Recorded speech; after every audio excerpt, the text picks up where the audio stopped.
بسم الله الرحمن الرحيم الحمد لله نحمده ونستعينه ونستغفره ونؤمن به ونتوكل عليه ونعوذ بالله من شرور أنفسنا ومن سيئات أعمالنا من يهده الله فلا مضل له ومن يضلله فلا هادي له ونشهد أن لا إله إلا الله وحده لا شريك له ونشهد أن سيدنا ونبينا وحبيبنا ومولانا محمدا عبده ورسوله صلى الله عليه وعلى آله وأصحابه وبارك وسلم تسليما كثيرا أما بعد فأعوذ بالله من الشيطان الرجيم بسم الله الرحمن الرحيم وما خلقت الجن والإنس إلا ليعبدون صدق الله العلي العظيم وصدق رسوله النبي الكريم ونحن على ذلك لمن الشاهدين والشاكرين والحمد لله رب العالمين จินลิดาเตอิสลามตาดนาเวตาดนาตัวกาชินลูเจมีปาวนุขมียကျွန်တော်တို့တွေကိုအလ္လာဟ်ရှေ့မဲ့တခင်ဖန်ဆင်းတာဘာရွေးချက်နဲ့ဘာအတွက်ကြောင့်အလ္လာဟ်ဖန်ဆင်းထားလဲဆိုတာကိုကျွန်တော်မြတ်ကုရ်အာန်မှာအလ္လာဟ်ဟာအတိအလင်းဆိုအပြီးသားဖြစ်တယ်ဖန်ဆင်းရှင်ကမိမိဖန်ဆင်းထားတဲ့သူကိုဘာအတွက်ဖန်ဆင်းလိုက်တာလဲဘာအတွက်ဒီဒုနီယာကိုဆင်းလွတ်လိုက်တာလဲဒီဒုနီယာရောက်ပြီးသွားပြီဆိုလို့ရှိရင်ဆောင်းရံရှောင်းရံနေဘာတွေရှိလဲအဲ့ဒါတွေအားလုံးနဲ့ပတ်သက်ပြီးတော့မှအလုံးစုံကျွန်တော်တို့တွေကိုလမ်းညွှန်မှုနဲ့ပေးလိုက်တယ်အဲ့တော့လမ်းညွှန်မှုစာအုပ်တတ်ပဲကျွန်တော်တို့တွေရဲ့လက်ထဲကိုချပေးလိုက်တာမျိုးမဟုတ်ပဲနဲ့ကျွန်တော်နဲ့ကုရ်အာန်ကိုလက်တွေ့ချက်ချအမှန်လို့ဖို့ရအတွက်ကျွန်တော်နဲ့ကုရ်အာန်နဲ့မှာပါတဲ့မိတ်ပိနဲ့ချက်ညာနဲ့ပတ်သက်ပြီးတော့မှကျွန်တော်တို့တွေကိုရှင်းပြတင်ပြဖို့ရအတွက်ကျွန်တော်တို့ရဲ့နဗတ်ခင်ကျေးဇူးတော်ရှင်မဟာတမန်မြတ်ကြီးမုဟမ္မဒ်ရဆူလလာဆလ္လာလာဟ်အလိုင်ဟီဝဆလမ်ကိုလည်းအလ္လာဟ်ကဆင်လွတ်ခဲ့တယ်ဆင်လွတ်ပြီးတော့မှအလ္လာဟ်ပြောတယ်ကျွန်တော်တို့တွေအတွက်တမန်တော်မြတ်ကြီးဆလ္လာလာဟ်အလိုင်ဟီဝဆလမ်ဟာအကောင်းဆုံးစံနမူနာဖြစ်တယ်ဆိုတာကိုလည်းပြောလိုက်တယ်အကောင်းဆုံးစံနမူနာဖြစ်တယ်ဆိုတာကိုလည်းကုရ်အာန်မှာအလ္လာဟ်ပြောတယ်လကဒ်ကာနလကုမ်ဖီရဆူလလာဟီအစဝတ်ဟဆနာတမန်တော်ရဲ့ဘဝဇင်ဒဂီတွေဟာကျွန်တော်တို့တွေအတွက်အကောင်းဆုံးနမူနာပဲတဘောကကျွန်တော်တို့တွေကိုဘာပြောလဲဆိုတော့အခုဒုနီယာကငါဆင်လွတ်လိုက်တယ်ဒုနီယာကဒါရုလ်အင်တီဟန်ဖြစ်တယ်ဒါရုလ်အမလ်ဖြစ်တယ်အဲ့တော့ဒီဆာမူဝဲအခန်းတွေကိုငါအခုအတင်တို့တွေကိုရုံနဲ့တွဲပြီးတော့မှဆင်လွတ်လိုက်ပြီးဒုနီယာကိုမလာခင်မှာတော့ကျွန်တော်တို့မှာယုံမရှိဘူးနာမည်ရှိဒုနီယာကိုလွတ်တဲ့အချိန်ကျတော့အလ္လာဟ်ကယုံနဲ့နံကိုတွဲပြီးတော့မှအလ္လာဟ်ကချစ်မြစ်လိုက်တယ်ချစ်မြစ်ပြီးတော့မှဒုနီယာကိုလွတ်လိုက်တယ်ဒုနီယာကိုလွတ်ပြီးတော့အလ္လာဟ်ပြောတယ်ဒုနီယာဟာဒါရုလ်အမလ်ဖြစ်တယ်ဒါရုလ်အင်တီဟန်ဖြစ်တယ်ဒါဆာမူဝဲအခန်းဖြစ်တယ်အဲ့တော့ဆာမူဝဲအခန်းဖြစ်တယ်ဆိုပြီးတော့မှအလ္လာဟ်ကကျွန်တော်တို့တွေကိုဆာမူဝဲအခန်းနဲ့မှကူးချဖို့အတွက်အလ္လာဟ်ကိုရောအမိပေးထားတယ်မင်းတို့ဘုံမှာသွားပြီးတော့မှကူးချခိုးချဆာမူဝဲအခန်းနဲ့မှသွားပြီးတော့မှကူးချခိုးချအဲ့ဒီအတိုင်းကျင့်ကြံပြီးတော့မှပြန်လာဒီလောက်လွယ်တာဒေသတဲ့သာသနာတော်ကရှင်ပေါ့နော်ဆာမူဝဲအခန်းပြောပြီးတော့ကျွန်တော်တို့တွေကိုဟုတ်ပြီလားနော်ဘာဖြေရမလဲဘာဆောင်ရမလဲဘာရှောင်ရမလဲဘယ်လိုနေရင်တော့အောင်မြင်မယ်ဘယ်လိုအကြေးဒီမှာနေမယ်ဆိုရင်တော့ဆုံးရှုံးမယ်အကုန်လုံးကျွန်တော်ကုရ်အာန်မှာပါပြီးသားဖြစ်တယ်ကျွန်တော်ကုရ်အာန်ကိုကျွန်တော်တို့လေ့လာမယ်ဆိုရင်ကုရ်အာန်ကဒေသတဲ့သာသနာတော်ကရှင်ပေါင်းတို့ခင်ဗျအောင်မြင်တဲ့သူများရဲ့ကိုချင်းတရားတွေကိုလည်းဖော်ပြပြီးတော့မှဘယ်လိုအောင်မြင်သွားကြလဲဆိုပြီးတော့မှအလ္လာဟ်ကပြောထားသလိုဆုံးရှုံးတဲ့သူတွေရဲ့ကိုချင်းတရားကိုအလ္လာဟ်ကဖော်ပြပြီးတော့မှဒီလူတွေဘယ်လိုဆုံးရှုံးသွားကြတာလဲဘာကြောင့်ဆုံးရှုံးသွားကြတာလဲဆိုတော့ကိုလည်းအလ္လာဟ်ကဖော်ပြပြီးသားဖြစ်တယ်ကုရ်အာန်ကိုလေ့လာမယ်ဆိုရင်ဟူမလ်ဖာအီဇွန်လို့ခေါ်တဲ့အောင်မြင်တဲ့အုပ်စုနဲ့ပတ်သက်ပြီးတော့မှလည်းကျွန်တော်တို့တွေ့ရမှာမြင်ရမှာဖြစ်တယ်လို့နောက်တစ်ဖက်မှာကျွန်တော်တို့လေ့လာမယ်ဆိုရင်ဟူမလ်ခါစီရွန်လို့ခေါ်တဲ့ဆုံးရှုံးနေနာတဲ့သူတွေ ဆုံးရှုံးတာကတော့လောကီလောကုတ္တရာနှစ်ဌာနသလုံးဆုံးရှုံးတာအဲ့ဒီသူတွေဘာကြောင့်ဆုံးရှုံးရတာလဲအဲ့တော့ဘာတွေကိုသူတို့ဟာမဆောင်လို့ဘာတွေကိုမရှောင်လို့သူတို့ဆုံးရှုံးရတာလဲဒါတွေအားလုံးကိုအလ္လာဟ်ရှမတ်တခင်ကကျွန်တော်ကုရ်အာန်မှာဆိုပြီးသားဖြစ်တယ်ပြောပြီးသားဖြစ်တယ်အဲ့တော့ကျွန်တော်တို့တွေကိုပြောလိုက်တယ်အဲ့တော့ဒီဒုနီယာဒါရုလ်အင်တီဟန်ဖြစ်တယ်ဒါရုလ်အမလ်ဖြစ်တယ်အဲ့တော့ဒီနေရာမှာကိုအသင်တို့တွေစာမဝဲဖြစ်ဆိုဖို့ရောက်ရှိနေကြတယ်အဲ့တော့ဘာလုပ်ရမှာလဲဘာဖြစ်ရမှာလဲဘာမှမလုပ်နဲ့ငါ့ရဲ့အချစ်တော်ကိုငါနှုတ်လိုက်တယ်အဲ့တော့ငါအချစ်တော်ကဒါဆိုလို့ရှိရင်စံပြပဲဖြစ်တယ်နမူနာပဲဖြစ်တယ်ကုလ်အင်ကွန်တုမ်တူဟစ်ဘူနအလ္လာဟ်ဖတ်တဘီအူနီချေပွားထချက်မကွာတဲ့အဲ့ဒီငါအချစ်တော်ဘယ်လိုပုံစံနေထိုင်ကျင့်ကြံခဲ့တယ်လေအဲ့ဒီလမ်းကိုရှောက်အဲ့ဒါဆိုလို့ရှိရင်ကျွန်တော်ကအလ္လာဟ်ကိုချစ်တယ်ပြောတယ်မလားချစ်သူဘဝကနေပြီးတော့မှအချစ်ခံရတဲ့ဘဝကိုအလ္လာဟ်ပို့ပေးလိုက်မယ်တဲ့ကုရ်အာန်မှာအလ္လာဟ်ပြောငါအလ္လာဟ်လည်းအသင်ကိုချစ်သွားငါအလ္လာဟ်အသင်ကိုချစ်သွားပြီဆိုလို့ရှိရင်အသင်ရဲ့လောကီလောကုတ္တရာအောင်မြင်သွားမယ်ဒီလောက်လေးသားတဲ့သာသနာတော်ကရှင်ပေါင်းလို့ခင်ဗျာဖန်ဆင်းရှင်ကကျွန်တော်တို့တွေကိုဖန်ဆင်းပြီးတော့မှဘာမှဟုတ်ပြီလားနော်မတင်ပြဘဲနဲ့မပြောပြဘဲနဲ့နတ်ညူမှုတွေမပေးဘဲနဲ့စေတနာဂိယူနာမေတ္တာတရားမထားဘဲနဲ့ကျွန်တော်တို့ဒီတိုင်းမဲ့အကျိုးမဲ့အကြောင်းမဲ့အချင်းကြီးမဲ့အလ္လာဟ်ကျွန်တော်တို့တွေကိုဒီကိုဆင်လွတ်လိုက်တာမဟုတ်ဘူးကုရ်အာန်မှာအလ္လာဟ်ပြောအဖာဆစ်ဘတုမ်အန်နမခလကနာကုမ်အဘဆာဘာလဲအသင်တို့တွေထင်နေလားငါအလ္လာဟ်ကအသင်တို့တွေကိုအကျိုးမဲ့အကြောင်းမဲ့အလ္လာဟ်ကအချင်းကြီးဖန်ဆင်းလိုက်တယ်လို့ထင်နေလားအလ္လာဟ်မဟုတ်ဘူးလေသားတဲ့သာသနာတော်ကရှင်ပေါင်းတို့ခင်ဗျာဖန်ဆင်းရှင်ကရည်ရွယ်ချက်ရှိကျွန်တော်တို့တွေကိုဖန်ဆင်းထားတာရည်ရွယ်ချက်ရှိအလ္လာဟ်ကျွန်တော်တို့တွေကိုဖန်ဆင်းတာအလ္လာဟ်ပြောတယ်ဟုတ်ပြီအသင်တို့တွေကိုဖန်ဆင်းတာငါအလ္လာဟ်အတွက်ဒီစัจ java လာအပေါင်းမှာရှိတဲ့အရာဝတ္ထုအပေါင်းကိုဖန်ဆင်းတာတတ္တဝါအပေါင်းကိုဖန်ဆင်းတာကျွန်တော်တို့တွေအတွက်ကျွန်တော်တို့တွေကိုအကျိုးပြုဖို့အတွက်အလ္လာဟ်ဖန်ဆင်းတာဒီလူသားကိုအလ္လာဟ်ဖန်ဆင်းတာဒီဆိုတဲ့တတ္တဝါကိုအလ္လာဟ်ဖန်ဆင်းတာဘာလို့ဖို့လဲအလ္လာဟ်ရဲ့ခောက်ကိုပြုဖို့အတွက်ဆိုပြီးတော့မှအလ္လာဟ်ပြောထားတယ်အဲ့တော့ဒီဒုနီယာကိုလာတဲ့ကျွန်တော်တို့တွေကတောကတစ်ခုပဲယူလာမှာတောကတစ်ခုပဲယူလာမှာတောကအဲ့ဒီတောကဘာတောကအာခရက်တဲ့တောကယူလာမှာဘယ်ဒုနီယာဘာလို့လာတာလဲဘယ်ဒုနီယာအာခရက်कमाने के लिए आया हूं दुनिया ला रहा आखिरत शाबो ला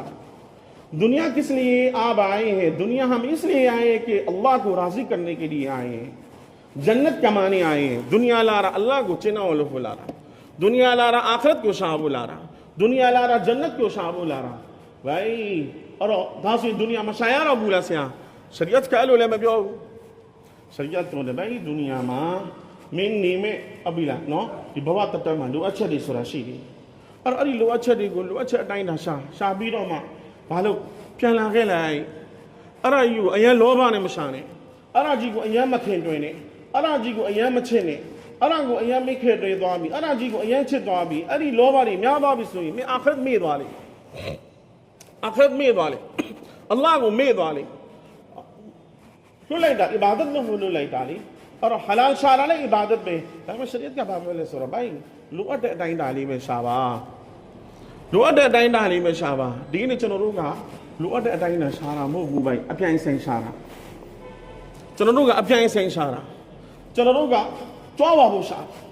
चनों में अच्छे नहीं का भाषण में वाले सोरा लिदा दे तादना तो का शेप बहुत खमिया अयंग वो फॉशो लो चीने अच्छे नहीं चनों में सेंग में वाले भाई तमन्नो जिंदगी को चीले सहाबा में जिंदगी को चीले और तमन्नो जी सल्लल्लाहु अलैहि वसल्लम ने सहाबा में जिंदगी का दुनिया तो अयंग अच्छे भी डाला अभी पैसा तो अयंग अच्छे भी डाला अयंग को तो का अभिक खाना ला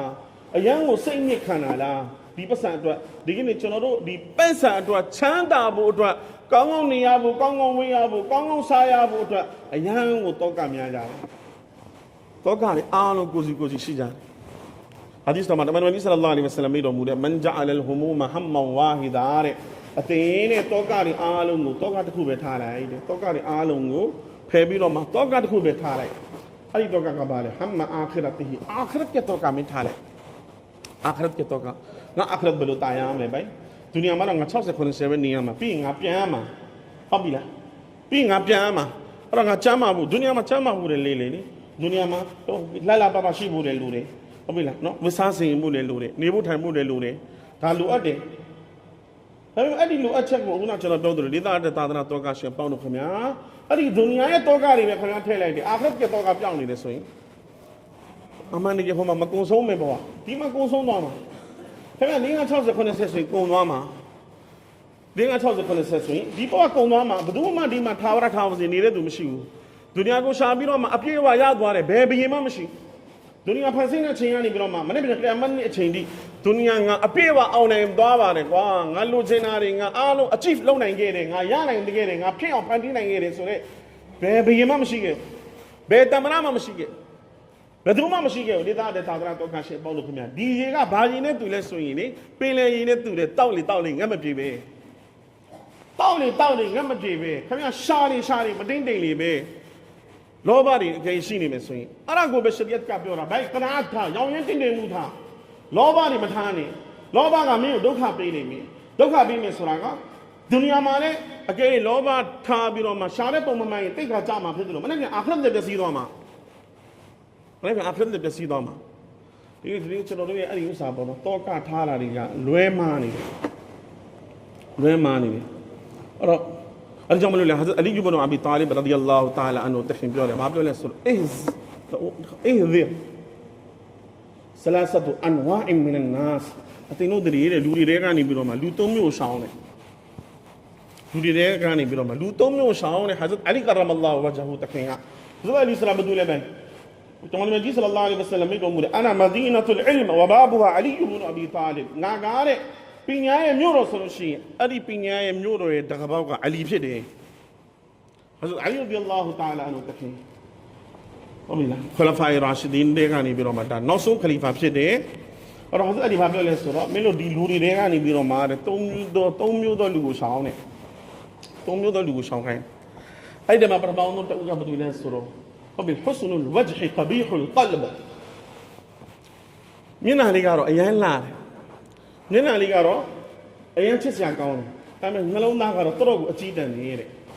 ့နှလုံးသားကတော်တော်ကိုယုံညံ့နှလုံးသားကတော့ညစ်ပတ်နှလုံးသားကတော့မဲနေဖယ်မျက်နှာကတော့ချစ်စရာကောင်းတယ်ဒီကနေ့ကျွန်တော်တို့ပေါင်းချင်းမှာအဲ့လိုလူတွေအများကြီးမရှိဘူးလားရှိတယ်လေသူရဲ့တောကသူကမျက်နှာလှဖို့တောကပဲသူထားတယ်နှလုံးသားလှဖို့သူ့မှာအဲ့ဒီအတွေ့မရှိဘူးနှလုံးသားလှဖို့မျက်နှာလှဖို့တော့ဒီနေ့ကျွန်တော်တို့ပတ်စံနေလဲအများကြီးငွေကြေးတွေကုန်ကြခံနေပဲဒီမျက်နှာတစ်ခုလှဖို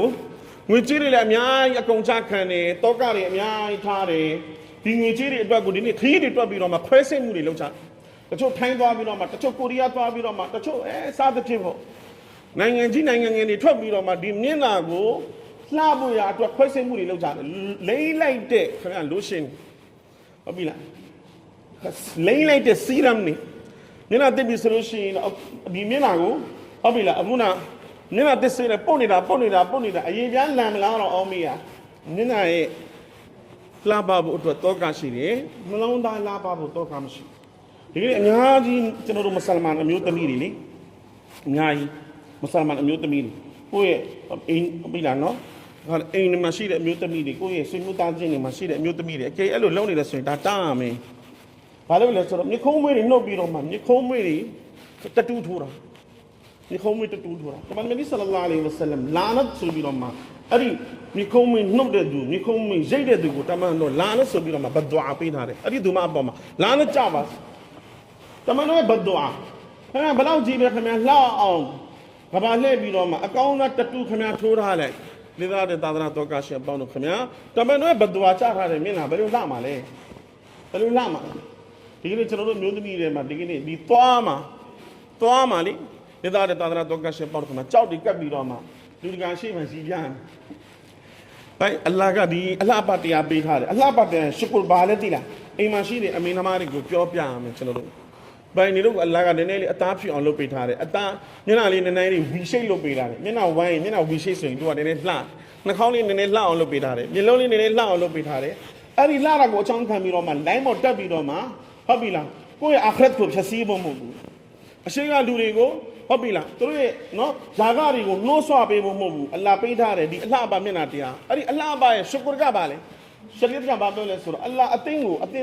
သင်မကိုအလေအကေလှပမှုချင်းမြစ်ထားတယ်ဆိုလို့ရှိရင်တဲ့အဲ့ဒီရှုကုရ်ကဘာလဲဆိုတော့ဒီလှပမှုကိုအခြေခံပြီးတော့မှအရှိကသူဟုတ်ပြီလားဖေတနာထဲမှာမနစ်မုံအောင်ကိုကအဲ့လိုကာကွယ်ထိမ့်သိမ်းပြီးတော့နေတာအဲ့ဒါအလှပရဲ့ရှုကုရ်အဲ့ဒါမှန်အရှိမှတွေ့ရပြီးတော့မှကျွန်တော်အမိကျွန်တော်တမီးဟုတ်ပြီလားနော်ကျွန်တော်ဇနီးမှန်အရှိမှရပြီးတော့မှအလ္လာဟ်ငါ့ကိုယူပါလှလှလေးပေးထားတယ်အလ္လာဟุမ္မအန်တဟဆန်တခလ်ကီဖာအဆင်ခူလုကီ alhamdulillah အလောက်ပဲမဟုတ်ဘူးသူရဲ့ရှုကုရကနောက်တစ်ခုကပါလေအဲ့ဒီလှပါတယ်ဆိုတဲ့ဒီမျက်နှာကိုဒီ face ကိုဒီသွားလေးတွေကိုဒီနှာခေါင်းကိုဒီမျက်လုံးကိုဒီနှုတ်ခမ်းကိုအလ္လာဟ်ပေးလို့ခင်ဗျာလှနေတာလေအဲ့တော့အဲ့ဒါကိုဘာလို့ရမှာလဲအလ္လာဟ်ကိုခင်ဗျာကျေးဇူးတရားသိတဲ့ရှုကုလုပ်တယ်ဆိုလို့ရှိရင်အလ္လာဟ်မကြိုက်မနှိမ့်တဲ့နေရာမှာအဲ့ဒီအလ္လာဟ်ပါပြောင်းမတုံးရတာမျက်နှာကိုဟုတ်ပြီလားဒဇင်းတရားအမျိုးသားတွေကိုမပြရတာဒီကနေ့ကျွန်တော်တို့ဒေသတဲ့သာသနာ့ပေါ်ကဆိုပေါ့ခင်ဗျာပတ်ဝန်းကျင်မှာအဲ့ဒါမျိုးကဒူးနဲ့ဒီဖြစ်သွားပြီဘယ်သူမှပြောမဲ့ဆိုမဲ့သူမရှိတော့ဘူးအဲ့ဒါကိုအပြစ်လို့လည်းမထင်တော့ဘူးအပြစ်လို့လည်းမမြင်တော့ဘူးဒေသတဲ့သာသနာ့တော်ခါရှင်ပေါ့ခင်ဗျာအမှန်တကယ်တော့ဒါတွေကပေါ်တင်ရှရီယတ်ကြအမိန့်တွေကိုချိုးဖောက်ပြီးတော့မှအလ္လာဟ်ကိုစစ်ဆူအောင်လုပ်နေတာအဲကြောင့်ဟာဇတ်အလီရဒီအလ္လာဟ်တာအာလာအနုတခင်မှာပြောတယ်မျက်နှာလှတာပဲတော့မကြည့်နဲ့တဲ့နှလုံးသားလှတာကိုကြည့်နှလုံးသားကိုအမှန်တကယ်လှအောင်လုပ်အောင်နှလုံးသားလှပါရင်ဟာဇတ်ဘီလာရဒီအလ္လာဟ်တာအာလာအနုတခင်ဟုတ်ပြီလားမျက်နှာကိုကြည့်မယ်ဆိုလို့ရှိရင်တော့အကြည့်တန်တယ်နှာခေါင်းပွားပွားနဲ့နှုတ်ခမ်းထူထူနဲ့အသားမမဲနဲ့ဒေသတဲ့သာသနာတော်ကရှင်ပေါ့လို့ခင်ဗျာဒါပေမဲ့သူ့ရဲ့နှလုံးသားတွေကလှတော့ဒေသတဲ့သာသနာတော်ကရှင်ပေါ့လို့ခင်ဗျာမနေ့ကဟာဇတ်ဘီလာရဒီအလ္လာဟ်တာအာလာအနုတခင်ဟုတ်ပြီလားနော်ကဘာပြတ်မဲ့နေ့မှာပြန်လဲရှင်ပြန်ထားမယ်ချိန်မှာတမန်တော်ကြီးဆလ္လာလာဟ်အလိုင်းဝါဆလမ်အရင်ပြန်လဲရှင်ပြန်ထားမယ်ပြီးငါဘက်ကနေဟာဇတ်အဘူဘကရ်ဆစ်ဒီကရဒီအလ္လာဟ်တာအာလာအနုတခင်ဘယ်ဘက်ကနေဟာဇတ်ဥမာရဒီအလ္လာဟ်တာအာလာအနုတခင်တမန်တော်ရဲ့ခြေဖွားအောက်ကနေပြီးတော့မှဟာဇတ်ဘီလာရဒီအလ္လာဟ်တာအာလာအနုတခင်ပြန်လဲရှင်ပြန်ထားလာလိမ့်မယ်ဒါဘယ်ဟာကချင်းမြတ်တာလဲနှလုံးသားရဲ့လှပမှုကချင်းမြတ်တာဒီအစဉ်တန်းတမန်တော်ဒုနီယာမှာပဲရှိသေးတယ်ဟာဇတ်ဘီလာရဒီအလ္လာဟ်တာအာလာအနုတခင်ပြောတယ်ဘီလာလည်းအသိရဲ့ဟုတ်ပြီလားနော်လမ်းလျှောက်တဲ့ခြေထောက်အတန်ခြေဖွားအတန်ကကြားနေရတယ်ဘာမှလဲဂျန်နတ်မှာလမ်းလျှောက်နေတဲ့အတန်ကြားဘယ်ကပြီးလားနှလုံးသားရဲ့လှပမှုကပြီးလားဒီကနေ့ကျွန်တော်တို့ရဲ့ကြိုးပမ်းမှုကကျွန်တော်တို့ကိုယ်တိုင်လည်းလွဲနေတယ်မျက်နှာရဲ့လှပမှုဒါမျက်နှာကိုလည်းတန်အောင်ထားကြည့်ရတာအစ္စလာမ်ကခိုင်းတယ်တနေ့ကို9ချိန်ဝူဇူလုပ်ခိုင်းတာလေဘယ်ဘာသာမှရှိလို့လေအစ္စလာမ်မှာပဲရှိတယ်တနေ့9ချိန်ကျွန်တော်တို့ဝူဇူလုပ်ရတယ်ဒါနမတ်ဖို့အတွက်နောက်တစ်ခါကျွန်တော်ကုရ်အာန်ဖတ်ချင်တယ်ဆိုရင်ဝူဇူလုပ်ရတယ်ဝူဇူမရှိပဲကုရ်အာန်ကိုင်လို့မရအောင်အဲ့တော့ဒီတာသနာတော့မျက်နှာကိုတန်ရှင်းစင်ကြအောင်လုပ်ခိုင်းတာပါးစပ်ကိုတန်ရှင်းစင်ကြအောင်လုပ်ခိုင်းတာနှာခေါင်းကိုတန်ရှင်းစင်ကြအောင်လုပ်ခိုင်းတာခန္ဓာကိုယ်အစိပ်ပိုင်းတွေကိုဟုတ်ပြီလားနော်တနေ့မှာ9ချိန်အနေနဲ့ဆေးကြောအောင်ခိုင်းလာတာဒီတာသနာတော့လှပအောင်နေခိုင်းတဲ့တာသနာဒီတာသနာတော့ဟုတ်ပြီလားကျွန်တော်တို့ဒီတန်ရှင်းအောင်နေခိုင်းတဲ့တာသနာနောက်ပဲတာသနာရှိနေပဲလှပရှရီယတ်ကလည်းနေခိုင်းရင်ကျွန်တော်မလောက်အောင်နေဖို့ပြောတာမဟုတ်ဘူးလှပလည်းနေရမယ်ဒါပေမဲ့အဓိက focus ကလောက်ရမှာနှလုံးသားအဲ့ဒါကိုမင်းအဲ့ဒီနှလုံးသားကိုတန့်အောင်ဘယ်လိုမှမလုပ်အတွင်းရညစ်ပတ်အတွင်းရစုပ်ပြက်ဟုတ်ပြီလားကျွန်တော်တစ်ခါတည်းကျွန်တော်တို့ရဲ့ညီကိုတွေထဲမှာလည်းအဲ့လိုတွေတွေ့ရတယ်နေကာတော့မယ်ဆိုလို့ရှိရင် तू ကယူပါပဲကြည်တာအပေါ်ရန်အလှပအောင်ပဲကြည်တာအပေါ်ရန်မျက်နှာယူပါလှတယ်ဆိုလို့ရှိရင် तू ကအဲ့ဒီမင်းကလေးကိုသဘောကျသွားအဲ့တော့အဓိကကြည့်ရမှာကဘာကိုကြည့်ရမှာဒီကိုရှရီယတ်ကကြည့်ခိုင်းတာအဲ့တော့ဒီဆိုတာဘယ်အဖြစ်တည်လားဒီဆိုတာနှလုံးသားအနေဖြစ်တည်လားလူရဲ့ခန္ဓာကိုယ်မှာနှလုံးသားဆိုတာဒါဘယင်မဲနှလုံးသားကဘာကြီးပျက်စီးနေတယ်ဆိုလို့ရှိရင်ကျန်တာခဏဘလောက်လှဘလောက်ပဲခင်ဗျာကျမ်းနိုင်ကောင်းပါသည်အဲ့ဒီသူလူဆိုးလူမိုက်အဲ့ဒီသူအလိုက်ထန်တော်ပါမှာဘာမှတန်ဖို့မရှိဘူးဟာအကေအဲ့ဒီယူပါမလှတော့ညာလည်းပဲနှလုံးသားလေးကလှနေတယ်ဆိုရင်သူ့မှာဒင်းရှိတယ်ဆိုလို့ရှိရင်အဲ့ဒီသူအလိုက်ထန်တော်ပါမှာသူတန်ဖို့ရှိတယ်လို့ရေရှည်မှာလေကိုယ့်ရဲ့ညီကိုမောင်နှမမိဘကိုယ့်ရဲ့ဆွေမျိုးသားချင်းအင်းနီးနားချင်းတွေအတွက်ကိုယ့်ရဲ့လာမယ့်နောက်အနာဂတ်မျိုးဆက်တွေအတွက်ဒီဇနီးတိတ်တံမှုရှိတယ်ဒီဇနီးတိတ်တံမှုရှိတယ်ဒီကျွန်တော်တို့ကဟုတ်ပြီလားကြည်တာတွေရွေးတာတွေမားနေအဲ့တော့ဟာဇတ်အလီရဒီအလ္လာဟ်တာအာလာတခင်ပဲပထမအောင်ဆုံးနဲ့အဲ့လိုလူကိုရှောင်းတယ်ဘယ်လိုလူလဲရုပ်ကတော့လည်းလှတယ်ဒါပေမဲ့နှလုံးသားပုတ်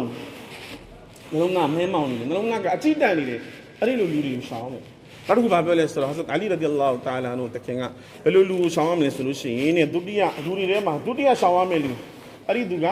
ဘိလာဂျမီလ်ကောလ်ခဘီဆူလ်ဖီလ်စကားပြောရင်တော့အရင်ချိုးတယ်ဗျစကားပြောရင်နှုတ်တအားချိုးတယ်ချိုးသားပြောတယ်ဒါပေမဲ့လောက်ရက်ကိုကြည့်လိုက်ရင်စကားပြောရင်တော့တပိတမန်တော်လိုပဲဖရစ်တာလိုပဲလောက်ရက်ကိုကြည့်ဖီရအောင်နဲ့ဆိုရှိတ်တန်တဲ့ဆိုအဲ့ဒီဘက်လိသားတဲ့သာသနာတော်ကရှင်ပေါင်းတော့အဲ့ဒီလိုလူတွေကကျွန်တော်တို့ဓာတ်ထဲမှာရှိဟုတ်ပြီလားအဲ့တော့စကားပြောကြည့်ရင်တော့ဟာဒီဖရစ်တာလိုပဲသူတို့စင်လိုပဲ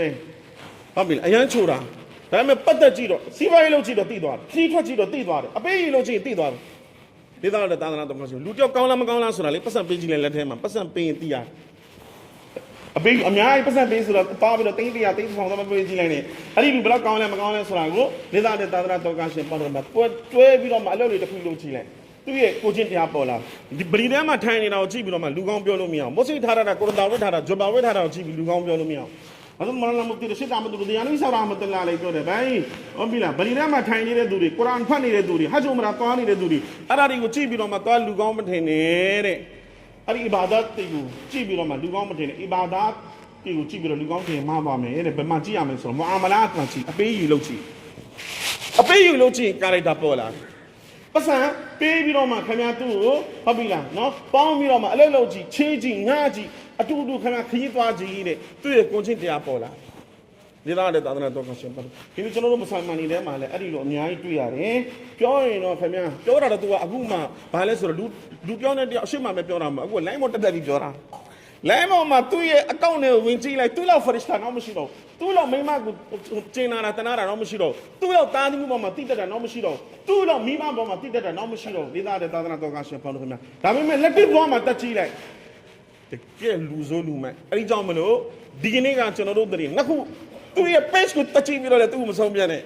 သူ့အကောင့်ကိုကြည့်ပြီးတော့သူ့ရဲ့ page ကိုကြည့်ပြီးတော့သူ့တမဆုံးပြန်နဲ့တခါသူနဲ့ကိုနဲ့စကားပြောနေတာကိုကြည့်ပြီးတော့မှဒီလူတော်ကိုယဉ်ကျေးတာပဲတော်ကိုဟုတ်ပြီလားနော်ကိုချင်းတရားကောင်းမှာပဲဆိုပြီးတော့မှခင်ဗျားမထင်လိုက်နဲ့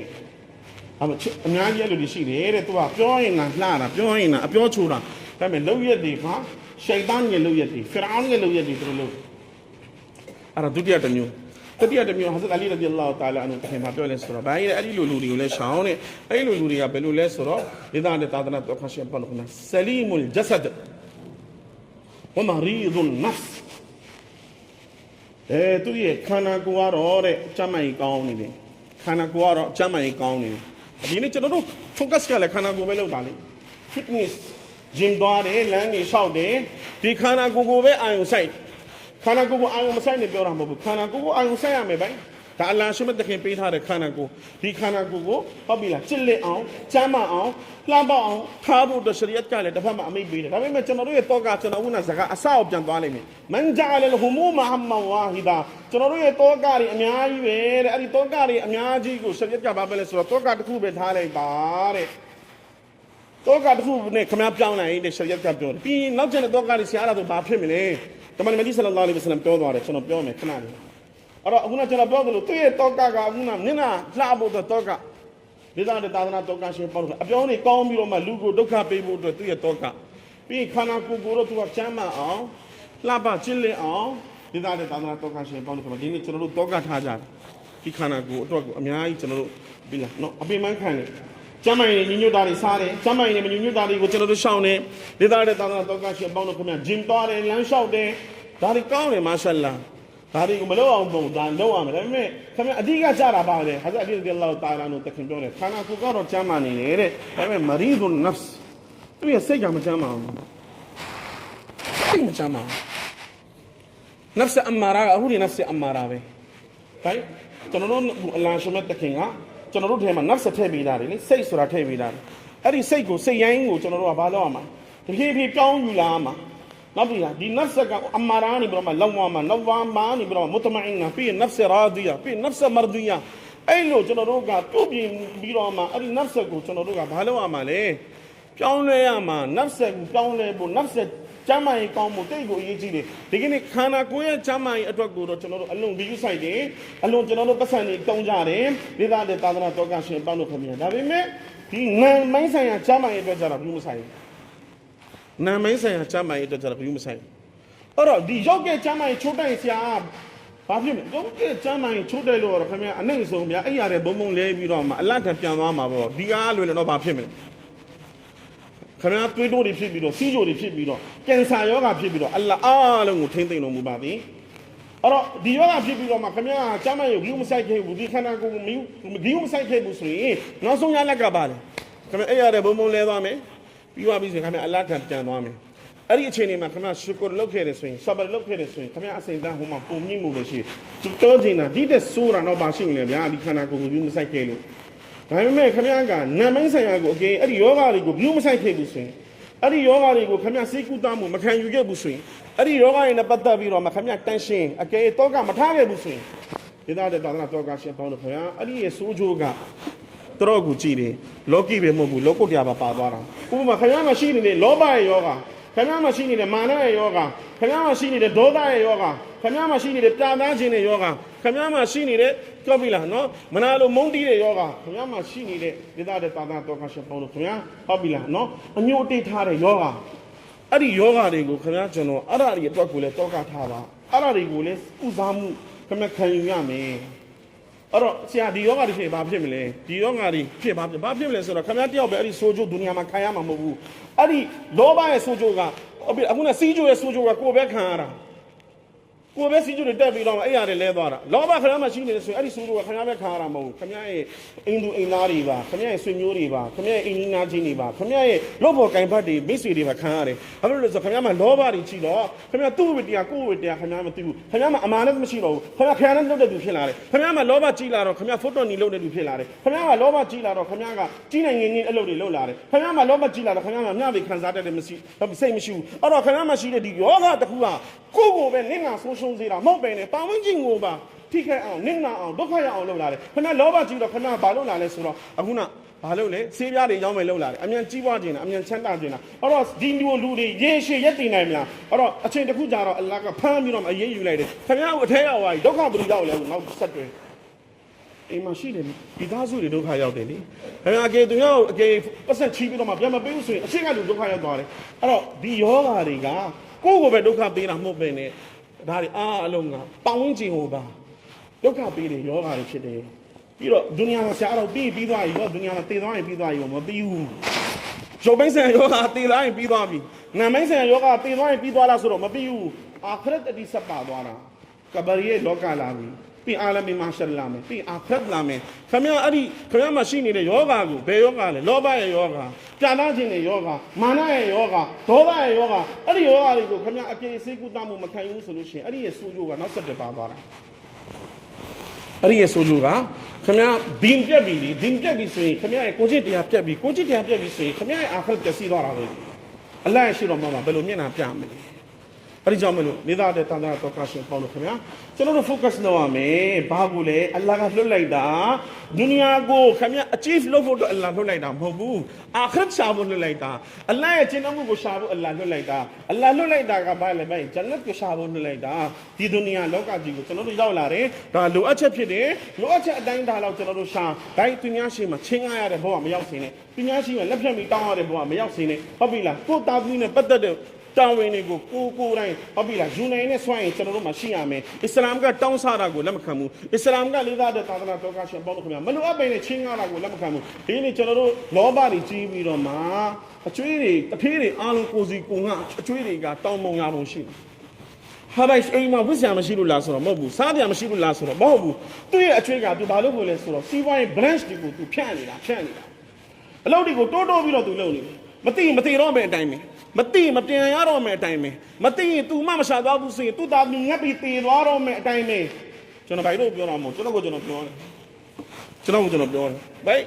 ်ကျွန်တော်ပြောနေတာမသိရင်ကျွန်တော်မှမရှာဘူးဆိုရင်ကျွန်တော်တာလည်းငတ်ပြီးတည်တော့မယ်ကျွန်တော်ရဲ့အမမီးတွေမြစ်တွေငတ်ပြီးတည်တော့မယ်သူတို့စားကြမရှိမှအနေထားရောက်သွားလိမ့်မယ်ဘိုက်ကျွန်တော်တို့အဲ့လိုတွေဘာလို့တောကားတွေအရင်များပြီးတော့ခင်ဗျားရှာနေတာလဲ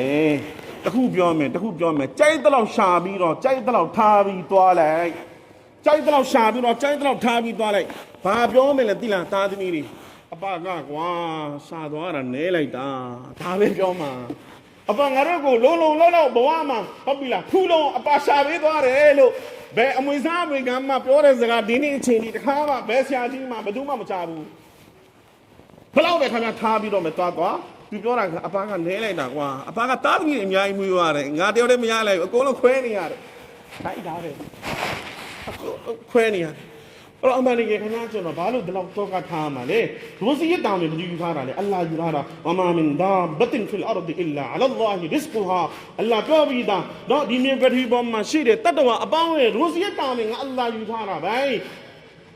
းတရိษံတွေကိုတော့အလ္လာဟ်ကျွေးနေတယ်ကာဖီတွေယဟူဒူနဆာရာကိုအလ္လာဟ်ကျွေးနေတယ်ခင်ဗျာကျွန်တော်အလ္လာဟ်နဲ့ကင်ပြီးတော့မှတနေ့ငါးချိန်အလ္လာဟ်ရှိမှဥချနေတယ်ခင်ဗျာကျွန်တော်ကိုမကျွေးပဲနေမှအလ္လာဟ်ကျွန်တော်တို့အားလုံးအလ္လာဟ်ကျွေးပါတယ်ဒါပေမဲ့ကျွန်တော်တို့ကအခုကဘူဖေးစားတဲ့အချင်းဖြစ်သွားတော့စိုးတာဘူဖေးပဲစားနေတယ်ကျွန်တော်တို့ကဘူဖေးပဲကြိုက်တဲ့လူတွေဖြစ်သွားပြီအခုတမဲရင်းနဲ့မဝတော့